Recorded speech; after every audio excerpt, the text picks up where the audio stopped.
सबसे पहले तो आप सभी लोगों को मेरे तरफ से कॉन्ग्रेचुलेशन, क्योंकि आप सभी ने यूनिटी दिखाया, मेल किया जीएससीसीएल को, कॉल किया, कंटिन्यूसली आप लोग मेरे कांटेक्ट में भी रहे और आप लोगों ने जो एफर्ट दिखाया उसका रिजल्ट भी आया और रिजल्ट पॉजिटिव रहा कि आपका जो एग्ज़ाम है उसको पोस्टपोन कर दिया गया है, आप सभी को पता है।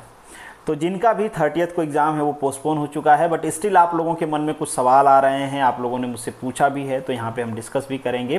पर उससे पहले एक बात मैं रिपीट करना चाहता हूँ, मैंने ट्विटर पे भी लिखा था कि भैया जो लोग अपना हक मांगते हैं ना, उनको उनका हक मिलता है, और जो समझदारी दिखाते हैं ना, उनको बस मिलती है सांत्वना कि हाँ भाई गलत हुआ, नहीं होना चाहिए था, ये कैसा सिस्टम है, एक दिन दो एग्ज़ाम क्यों रख दिए, ऐसा नहीं होना चाहिए, बिल्कुल गलत हो गया आपके साथ, अब क्या कर सकते हैं, हो गया तो। क्योंकि आप लोगों में भी से कई सारे लोग ऐसे थे ना कि जीएसईसीएल तो अलग बॉडी है, जीपीएससी अलग बॉडी है, इससे पहले भी कई बार ऐसा हुआ है, जीएसईसीएल वाले चेंज नहीं करेंगे, कोई फ़ायदा नहीं है करके चेंज नहीं होगा। बट अल्टीमेटली आप लोगों ने यूनिटी दिखाया जिसके वजह से चेंज भी हो गया। और मुझे भी एक बार इरिटेशन हो गया था, इससे पहले वाली जब मैंने वीडियो बनाया था और उससे पहले मैंने कॉल बहुत सारे जगह सेक्रेटेरिएट में उनके मैनेजिंग डायरेक्टर को, कंपनी सेक्रेटरी को, कई सारे लोगों से जब मैंने बात किया तो वहाँ पे पता चला कि आप में से बहुत कम लोग हैं जिन्होंने कॉल या मेल किया हुआ है। मतलब उन्होंने कहा कि 10 to 20 लोगों ने ही किया है, मैं मान लेता हूँ कि चलो 50 and 100 लोगों ने किया होगा। बट क्लैसिंग कितने लोगों की हो रही थी? 500 to 600, जिनको मैं जानता हूँ। इतने सारे लोगों की क्लैसिंग के बाद केवल अगर इतने लोग मेल किए तो मुझे लगा यार जब आप अपने लिए नहीं लड़ सकते हो तो फिर दूसरा कैसे लड़ सकता है आपके लिए। बाद में अच्छा लगा कि आप में से काफ़ी सारे लोगों ने मेल किया जिसके वजह से आपका एग्ज़ाम पोस्टपोन हुआ। मैं अकेला या फिर कोई भी इंडिविजुअल कुछ नहीं कर सकता, एक दो लोगों के लिए वो सुनते भी नहीं। बीच में इससे पहले वाले वीडियो में जैसे कि मैंने कह दिया था कि पॉलिटिकल प्रेशर रहेगा तभी चेंज हुआ, तो वो थोड़ा सा मिस इंटरप्रेट भी हो गया कि पॉलिटिकल प्रेशर मतलब पॉलिटिशियन को पकड़ के लाओ, ऐसा नहीं था। देखो क्या होता है कि पॉलिटिशियन की मदद तो पहले मैं आपको बता दूं कि सबसे लास्ट में लेना चाहिए ऐसी सब सिचुएशन में। अगर आपके पास केवल ऐसा ऑप्शन हो ना कि आप कुछ नहीं होने वाला है, पॉलिटिशियन ही कुछ कर सकता है, तो ही लेना चाहिए। देखो जनरली होता है क्या, पॉलिटिशियन का काम प्रॉब्लम को रिजॉल्व करना नहीं होता है, प्रॉब्लम में हंगामा खड़ा करना होता है ताकि उनको अटेंशन मिल पाए। तो पॉलिटिशियन मान लीजिए अफसर से बोलते भी है ना, तो वो क्या करते हैं, अफसर को ऐसा लगता है कि यार इनको तो करना नहीं होता, बस ऊपर से फ़ोन करके बोल देना होता है, तो वो कोई ना कोई एक्सक्यूज़ बना देते कि ऐसे हो जाएगा वैसे हो जाएगा, वो करते नहीं है। क्योंकि करना तो अल्टीमेटली जो अफसर्स हैं उन्हीं को करना है, मैनेजमेंट तो उन्हीं को देखना है, तो कोई ना कोई बता देते हैं कि सर ये ऐसे हो जाएगा वैसे हो जाएगा, नहीं हो पाएगा। मगर जो अफसर हैं भाई वो पढ़े लिखे हैं और आपका जेन्युइन कंसर्न है तो पहले आप उनसे डिमांड करो। वो समझते हैं कि यार ये बच्चों का जेन्युइन कंसर्न है। किसी बच्चे ने साल 2 साल से एग्ज़ाम की प्रिपरेशन किया होगा, अगर उसका एग्ज़ाम क्लैश होता है तो उसका नुकसान होगा, वो उनकी चीज़ें समझ में आती है क्योंकि वो भी इसी स्टेज से उठ के गए हैं। तो वो बिल्कुल पॉजिटिव अगर होने लायक रहता है तो वो एफर्ट करते हैं, और यहाँ पे दिख भी रहा है कि आप लोगों ने मेल किया और 1-2 दिन के अंदर ही आपका जो प्रॉब्लम थी वो रिजॉल्व हो गई है। तो मेरा पॉलिटिकल प्रेशर यहाँ पे कहने का मतलब बस इतना था कि जब आप में से 500 से 600 लोग मेल करेंगे ना किसी प्रॉपर चीज़ के लिए, तो फिर बनता है प्रेशर कि अगर मान लीजिए वो काम नहीं किया जाता आप लोगों का और आप लोग कल वहाँ पे जाके गैदर हो जाते हैं उनके ऑफिस पे, 500-600 लोग गैदर हो जाएंगे और बोलेंगे कि भाई हमारा एग्ज़ाम क्लैश था, आपने क्यों नहीं किया, हंगामा करने लगते हैं, तो फिर इसका जवाब कौन देगा? फिर अगर उनसे पूछा जाता है, जो अफसर है उनसे पूछा जाएगा कि भाई अगर आपके माइंड में ये था, पहले से रिक्वेस्ट आई थी, तो आपने कुछ रिप्लाई क्यों नहीं दिया बच्चों का, कुछ सोल्यूशन क्यों नहीं निकाला? तो ये बनता है प्रेशर।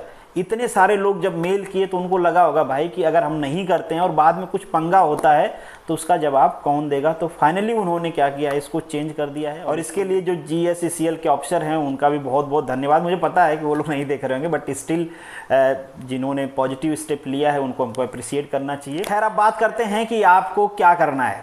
आपको अपने तरफ से स्पेशली कुछ नहीं करना है, आपको बस जो एग्ज़ाम है जीपीएससी का वो देना है।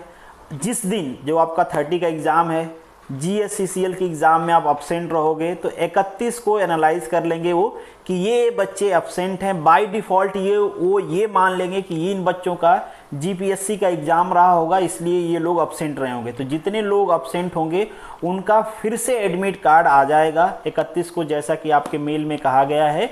31 को आपका एडमिट कार्ड आ जाएगा वेबसाइट पर, आप नए एडमिट कार्ड को डाउनलोड कर लेना, नए डेट के साथ चले जाना।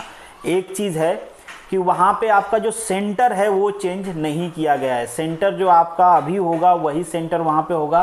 आपके मेल में मेंशन भी है कि सेंटर को चेंज करने की कोई रिक्वेस्ट नहीं मानी जाएगी और आपको करनी भी नहीं चाहिए, क्योंकि आप सोच के देखो ना यार, उनको पहले से उन्होंने मैनेज किया होगा, अब इतने सारे बच्चे एब्सेंट होंगे, उनको ये भी नहीं पता कितने एब्सेंट होंगे, कितने प्रेजेंट होंगे, तो उसके हिसाब से उनको सीटिंग का अरेंजमेंट भी करना है। एक रिक्वेस्ट मेरी आप सभी लोगों से ये भी है कि आपको बाय डिफ़ॉल्ट ये नहीं मान लेना है कि जो 30 की एग्ज़ाम है वो एग्ज़ाम नहीं देनी है, वो एग्ज़ाम अब फर्स्ट को होगी। जो लोग 30 को एग्ज़ाम दे सकते हैं वो लोग एग्ज़ाम दें। हालांकि आपके मेल में स्पेसिफिक मेंशन नहीं किया गया है, उन्होंने बोला है जो लोग अब्सेंट रहेंगे हम सबका एडमिट कार्ड दे देंगे 31 को, बट हो सकता है अगर बहुत मास अमाउंट में लोग अब्सेंट हो जाते हैं तो हो सकता है वो क्रॉस वेरिफिकेशन करने के लिए एक चेक करें कि आप अपने मर्जी से ऐसे मजे में अब्सेंट हो गए थे या सच में आपका एग्ज़ाम था जीपीएससी का। तो आप लोगों से रिक्वेस्ट है कि जीपीएससी का जो आपका एडमिट कार्ड होगा वो लेके जाना। वो तब वो मांग सकते हैं जब बहुत मास अमाउंट में स्टूडेंट, मान लो सब लोग मजे में कि चलो मैं भी तो अब 30 वाला नहीं दूंगा, भले मेरा जीपीएससी का एग्जाम नहीं है, मुझे नहीं देना है जीपीएससी का, फिर भी मैं एग्जाम छोड़ दे रहा हूँ जीएससीसीएल का। एक दिन बाद जो दूसरे पेपर हो जाएंगे उन पेपर को एनालिसिस करके कि किस टाइप के क्वेश्चन आते हैं, इसके बाद मैं फर्स्ट को जाऊँगा देने। ऐसा नहीं करना है। अगर जेन्युइनली आपका एग्ज़ाम है तो आपको एग्ज़ाम जीपीएससी का देना है। अगर जीपीएससी में आप अपीयर नहीं हो रहे हो तो जीएससीसीएल का 30th का जो एग्ज़ाम है वो आपको देना है।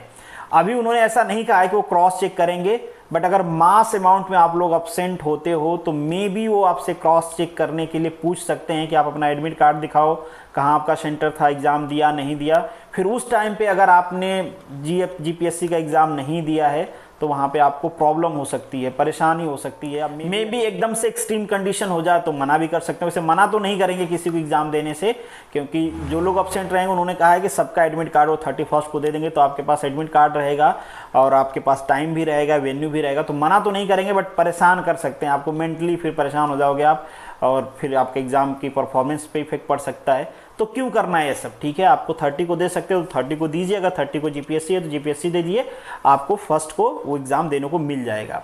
आपका सेंटर चेंज नहीं हुआ है। देखिए एक चीज़ ध्यान देना है कि अगर मान लीजिए किसी कैंडिडेट का जो जीएससीसीएल का एग्ज़ाम है वो है राजकोट में और जीपीएससी का एग्ज़ाम है अहमदाबाद में, तो उसको प्री-एज्यूम नहीं कर लेना है कि मेरा जो जीएससीसीएल का एग्ज़ाम है वो भी अहमदाबाद में होगा। उसको उन्होंने कंसीडर नहीं किया है, तो आपको अपना जो जीएससीसीएल का एग्ज़ाम है वो राजकोट में ही देना है। तो जीपीएससी का एग्ज़ाम अहमदाबाद देने के बाद आपको फर्स्ट को राजकोट में अपीयर होना है। शायद इसीलिए उन्होंने एक दिन का टाइम गैप भी दिया है कि अगर आपका सेंटर दूर है तो आप अप एंड डाउन कर पाओ वहाँ पे, और उनके लिए भी मैनेजमेंट करना पड़ेगा क्योंकि जो बच्चे एब्सेंट हैं उनका लिस्ट कलेक्ट करना होगा, उनका एडमिट कार्ड अपलोड करना होगा, दोबारा से उसमें टाइम डेट चेंज करना होगा।